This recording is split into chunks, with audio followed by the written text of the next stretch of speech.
Hello, I'm Matt Frawley, and this is Mathey Talks, and today I'm very excited to be talking with Dr. Alexis, who is the Director of Student Life at Butler College. And today we're talking about the Princeton Perspective Project. Did I say that right? You did, yes. All right, so tell us what that is, and why is it needed here at Princeton? Great. Well, I'm really excited about the Princeton Perspective Project, which actually just launched last week, and I'm excited for a couple of reasons. It's a joint initiative between USG and a couple administrators and myself. We were putting our heads together to talk about how can we normalize a conversation on campus around failure, setbacks, rejection. How do we help make students understand and feel that they're not alone if they do feel like they're struggling in any way? And I think what's really powerful about the Princeton Perspective Project is that it's students helping students. And so there's some administrative involvement in, putting the site together and getting it off the ground, but for the most part, it's, the site is as good as it is because students want to be a part of it and they want to share their story and they want other students to benefit from their struggle at Princeton. So if I'm a student and I'm struggling, how am I going to benefit from the project? Sure. Well, I hope one way you might benefit is just, I think sometimes people have a tendency to have an immediate reaction of, I'm the only person who's ever felt this way at Princeton. And I think being able to go on the website, at your own time, in your pajamas at 2 in the morning to watch the videos that most appeal to you, I think can just serve as a way of reassuring people, I'm not the only one who's been in this place at Princeton. I think the Princeton community is really strong, but I think the word Princeton is a very loaded word for a lot of our students. They think that Princeton equals perfection, and if there's any sort of moment during their Princeton experience where they think, well, gosh, maybe this grade on my organic chemistry test that's signaling to me that I should not be a doctor, I'm the only person who's ever felt this way, and that this is insurmountable and I can't get past this. And I think we're also trying to help people feel like you can have an authentic experience at Princeton and you can talk about that, and both the good things and the bad things, and realize that sort of what's the greater meaning in the initial rejection or in the initial setback that I think maybe it's hard to sort of think about for students in the initial moment, but then we're hoping that you gain some perspective, and we're hoping that you A, don't feel like you're the only one, and B, think, well, maybe there's something else that I can get out of this perceived setback or failure that is signaling to me that maybe what I'm pursuing academically or what I'm pursuing socially or in terms of my extracurriculars actually isn't really what I want to be doing anyway. It's just what I think I'm supposed to be doing. So I think we're trying to open the doors up for people to explore that, and sometimes that comes from rejection and setback and struggle. So I know in a lot of recent business writings, articles, there's talk of the positive side of failure, that failure shouldn't be seen as kind of this engagement with the nothingness of existence. It's actually a way to really learn. There's really some great opportunities there. Is that being woven into the Princeton Perspective Project? Yeah, it definitely is. I think sort of the heaviest research base that we have right now is just in general research on perfectionism and effortless perfectionism, specifically this desire to look like you're doing it all and you're doing it flawlessly but without any effort. And so I think that was sort of the starting point for the project, and just in talking with people on USG and talking with students who submitted videos, that idea of effortless perfection really resonated with them. And but I think as the project has launched and unfolded, people are talking about sort of how do we teach students and help each other and help them have more of a growth mindset.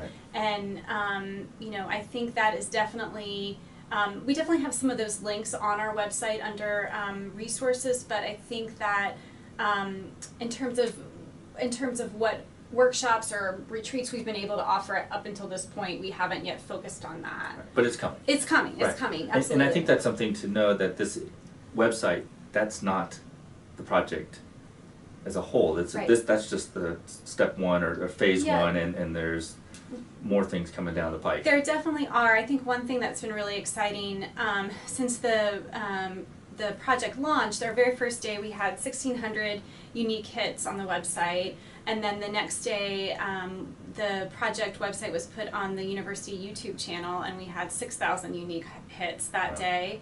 And so people are looking at it, and we're getting this great feedback from alums, from grad students, from staff, from faculty who say, how can I submit a video? How can I be a part of this?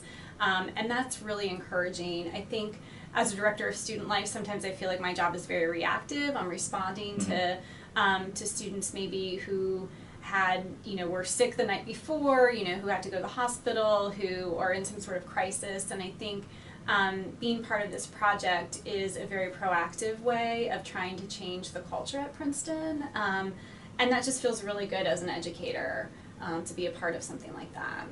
So tell me about your own research. I know your dissertation is on effortless yes. perfection, and so obviously that feeds right into this project. Can you speak a little bit about that? Yeah, I feel really lucky. Here's the old dissertation, right. and it's nice that it's not just sitting on the shelf.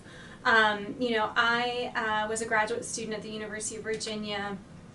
During that time, Nan Cohane, who's currently on the faculty in the Woodrow Wilson School, but was then the president of Duke University, had commissioned a campus climate study on the female experience at Duke University.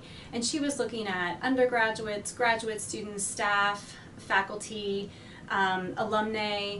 And what she found in regard to the undergraduate student experience, or what came out of that rather I should say, is that undergraduate students were talking about effortless perfection and what that meant and how stressful that was, and how hard it was not only to try to be perfect, but to do so in a way that you didn't let anybody know when it didn't go your way, or you didn't let anybody know when you were disappointed or when you were upset, that you hid all the effort you put into your daily existence at Duke, and you hid all of your emotion too. And so for me, at the time, I was living in the residence hall at UVA. I was doing academic advising, and it was just something that really resonated with me. I mean, they say research is me search, and so I can definitely relate to perfectionistic tendencies. And I'm not sure that I had thought really seriously prior to that about effortless perfection. And so it was, when that study came out, it was definitely something that I thought, I see this among my female students at UVA, and I wonder if I could replicate what they did at Duke in a more sort of systematic way. Obviously going through institutional review board, I did a quantitative and a qualitative study, a mixed method study at Virginia, and I think what's hard about perfectionism is that colloquially we understand it as a positive thing. If you're a perfectionist, that means you have really high standards, that means you work really hard, that means your work product is really excellent, and people know you for that.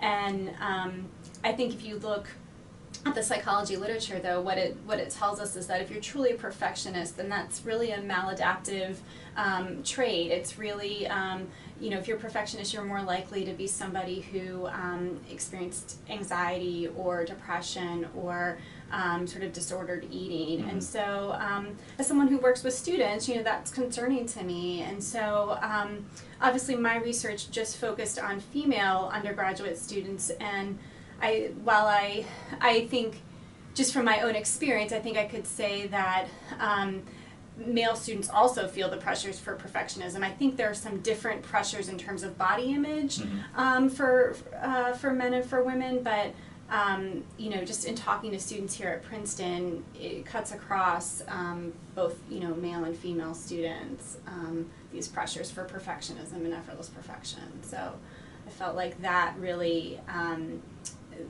that interest in that research helped sort of give this project focus. Right. Yeah. So as you look at the Princeton context, there's so many factors that go in to the issues that you're addressing with the Princeton Perspective Project.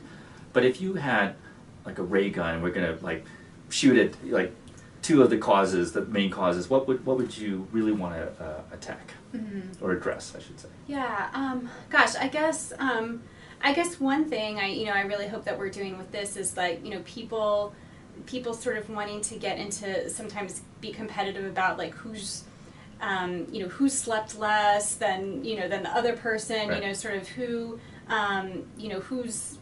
sort of least healthy than their peers, but still getting it all done, and that in a way that's sort of celebrated and held up as the person who, well, actually, gosh, this person is doing all these things and doing it only on 4 hours of sleep. I think that's just particularly pernicious, and it's okay if you need 8 hours of sleep a night. It's actually a good thing. A lot of research shows that it's good for people of this age. Their brains need that 8 to 9 hours of sleep, so get your sleep. Right. But obviously, I think that I just sort of keep coming back to the Princeton Perspective Project as a way for students to share an experience that's authentic, right. and to put that out there and to be okay with that, to be comfortable with that, and to know that other people have a different experience. That's also, you don't have to compare yourself all the time. And I think, a lot of psychology literature will tell us that it's natural. It's really natural. Human beings are comparing themselves all day long in ways that you don't even realize. But I think in some of the more systematic ways, I think that can be harmful. And I think sort of helping students come up with this idea of you be the best that you can be, and that's pretty damn good, and not feeling like, well, I have to hold myself up to some other person's standard. Right.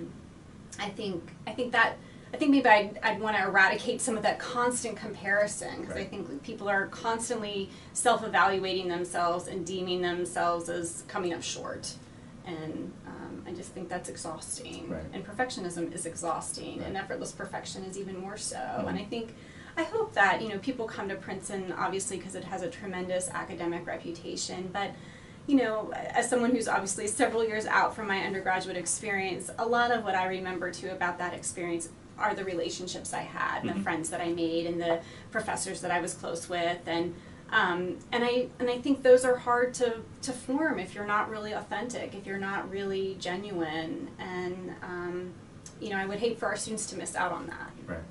It's ironic, isn't it, how everyone craves that authenticity, but it's hard for us right. all to Sure, to it's a present vulnerability. that. And exactly. That's a good way to put it. Right. Yeah, and I think you don't have to. I think there are different levels of relationship and friendships, and you don't have to be the same level of vulnerability, obviously, as you are with your best friend, as you might be with your professor, or somebody on your team, or your coach. But I think as long as people have one or two people that they really feel like I can put my whole self out there, and that's respected and understood, I think that's incredibly validating, and I think it's incredibly important that people have that here. So let me ask you another question. As I've talked to students, you tend to have these different types of conversations, kind of stock question. I can say, look, I've had, here's like the 4 different types of conversations I tend to have with students. Yep. One of which is I get to this question of asking, do you like yourself? And sadly, it's often no. Yeah. And so that can feed into the need to get affirmation from Sure. peers and whatnot. And that leads into this project, no doubt, because you have to have a growth mindset, you have to be comfortable with yourself, or right. at least increasingly right. appreciate yourself. So I'm just curious, I know you've talked to people, students like that.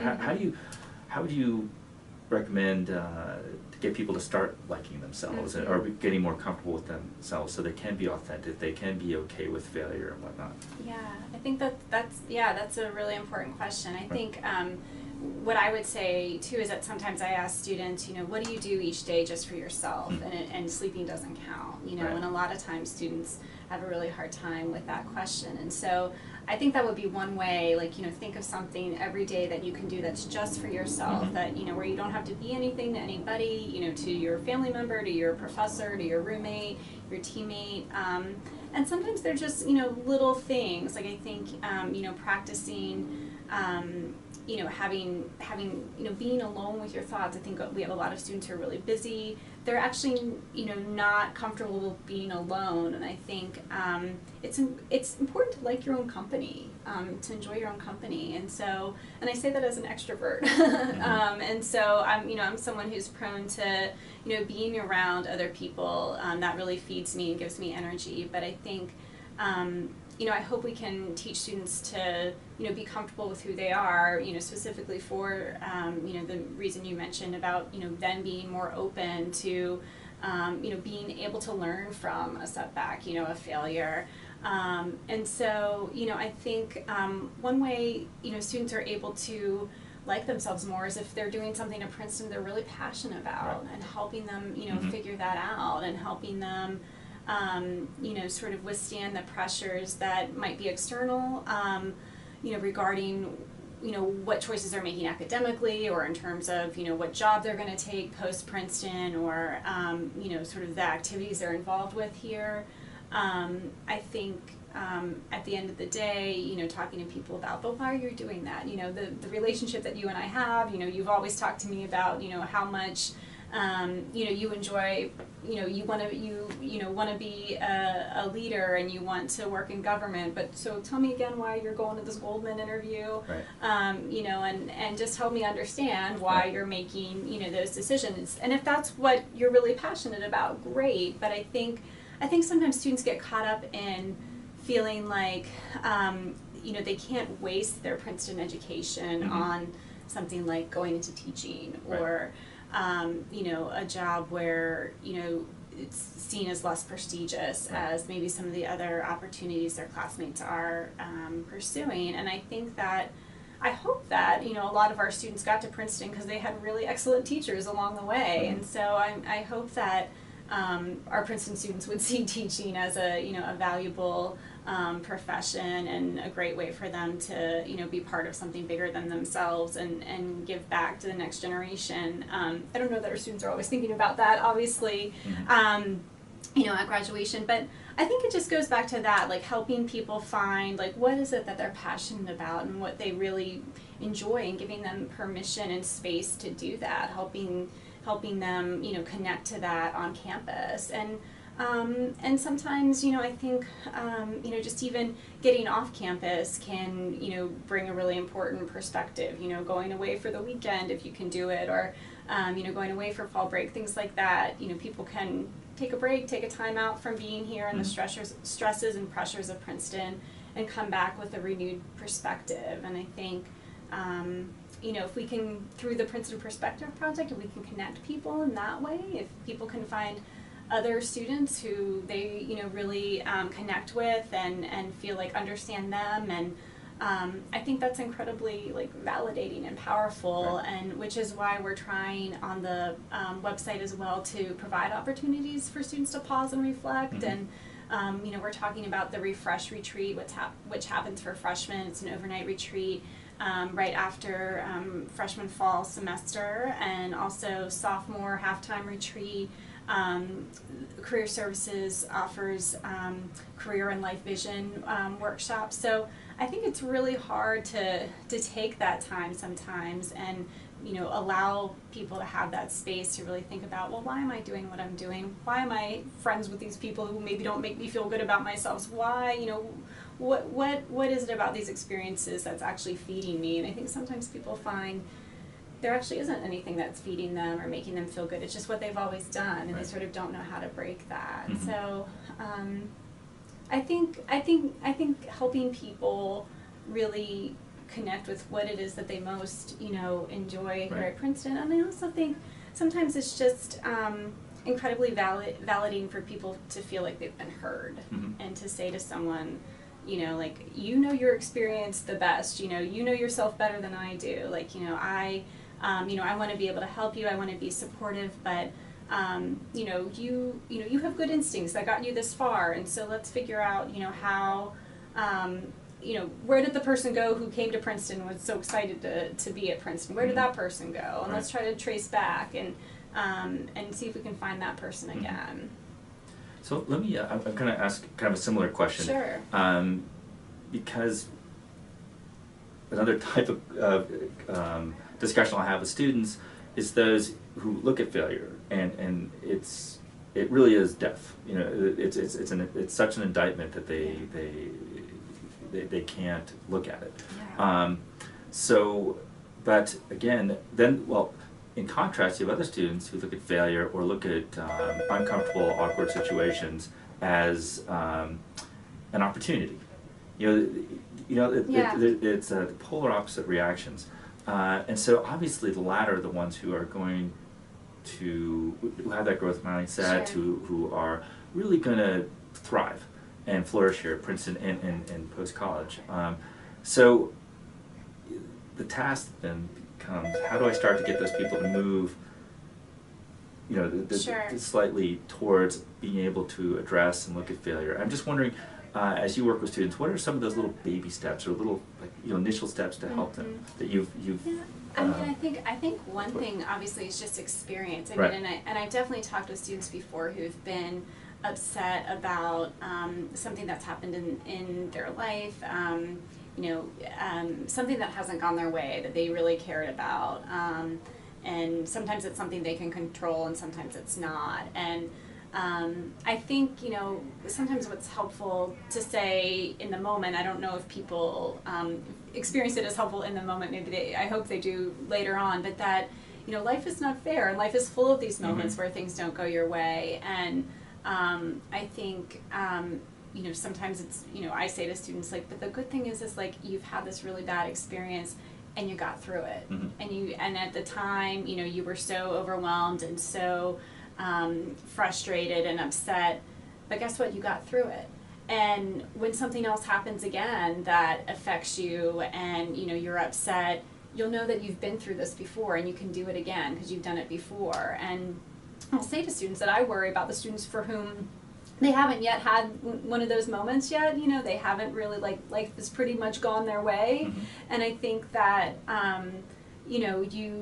you're not necessarily equipped then, to be really resilient and to, sort of have that perspective. And maybe you allow yourself in the moment, the meltdown, but then you say, okay, pity party's over, I gotta move past this, I gotta keep going. And I think for students who have had those moments before, their reaction time is typically, not always, but it's typically a little faster. And so not that I actively try to encourage students to have those failures and setbacks, but they happen, it's part of living life. And so I think just, when validating people's experience in the moment, even when it's not a good experience or they perceive it as a real meltdown moment, to say, you know what, I'm glad you're having this experience because when something doesn't go your way again in the future, you're going to be better equipped. And I promise you, life is like that. It's not fair and something will not go your way in the future, which is maybe not comforting in the moment, but maybe in the long term. And I hope, again, just to come back to the project, hoping that people see through the project people sharing their vulnerabilities and sharing those moments, and saying, you know what, these other people on campus have gone through this and gotten through this, and I know that I'll be able to go through it too. And I think sometimes it just takes time. It just takes time. I think you don't necessarily realize, you can't think that there's any possible redemption, in this outcome, in the situation that you're in. And then, sometimes later, you get that, and it's not always that immediate gratification. Satisfaction maybe is a better word. So, and I think it's hard for us to sort of push students towards that. They have to be ready for that, and I think that just comes with time and maturity. So before we go, two more questions for you. Sure.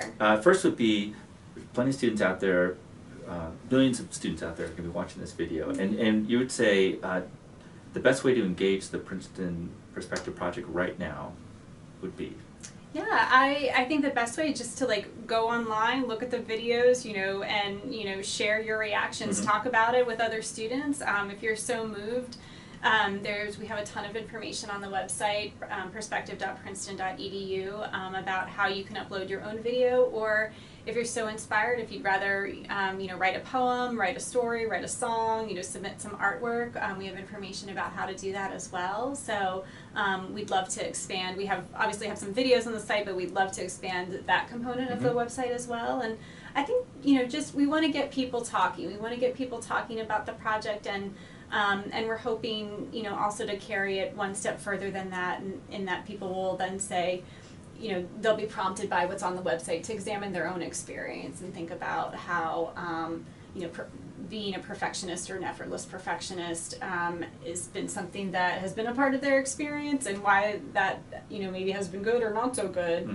But also, just in general, like how they can have an experience at Princeton that is really most fulfilling to them. And I think, I hope the videos inspire that. So, and then my last question was, we have the website. I know Refresh and Halftime are coming up. Yep. What else is coming down? Well, tomorrow night, actually in the Campus Club Living Room, we have Rachel Simmons is coming, and she was a Rhodes Scholar who was over in England and gave up the Rhodes Scholarship, and she's talking about what that experience was like for her, and how obviously a lot of people didn't understand that. Why, you had this incredible opportunity. Why would you let that go? And she's going to be talking to students about sort of finding her own truth, with that, and the importance of other people doing the same. So I think that will be particularly powerful. She's doing a talk Thursday night, and then also a workshop on Friday morning. So that's something that we have coming up right away. And then actually just met with members of the Office of Religious Life to talk with them about, how can we better partner with them, and maybe highlighting some of the retreats and, even the Murray Dodge meditations and things that they sponsor that are helpful for our students to just take some time to pause and reflect. So those are sort of things like just in the immediate today that is coming up at the end of the week. USG is also planning a few more things, so I don't want to steal their thunder, but they're definitely working. All will be announced on the website. Yes, absolutely. Right. Yes. Okay, so bookmark Princeton Perspective Project, Yeah, the website, which we'll have here on the video. Excellent. That sounds great. Yes, thank you, Matt. Yeah, all right, thank you. Much. Once again, Dr. Alexis Andres, Director of Student Life here at Butler College. We're actually filming in our office. And I really do thank you for taking the time. Thank you I thank you so much for your efforts and everyone else involved in this. It's a really fantastic project. Thank you. So, thank you. Yeah, it's great to be a part of it. Yeah, it's been really fun. I'm really happy.